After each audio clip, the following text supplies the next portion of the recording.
What do you do when someone is insistent that they either need something or perhaps they want to do something like marking in the way they like to do it and not the way you do as a school? Well, if that sounds familiar to you, then today's top tip is really going to help you out. So I'm going to hinge this top tip around marking because it's an example I come across a lot.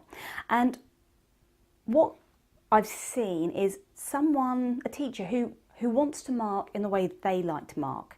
And actually, in terms of the quality of the marking and the frequency, it's fine.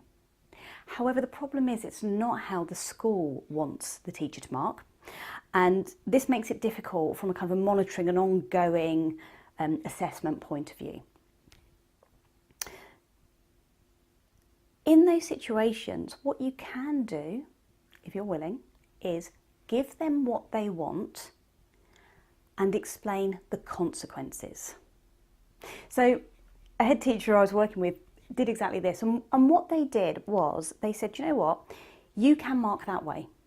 Yeah, because actually the marking did tick the boxes the marking would need to tick.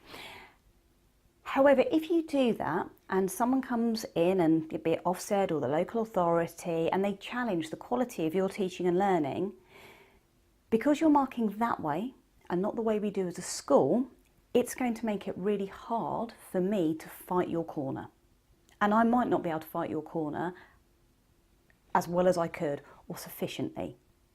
As long as you're happy to accept that consequence, then you can mark that way. And what you're doing is you're giving the other person the choice, but explaining what the impact is and actually how it affects them.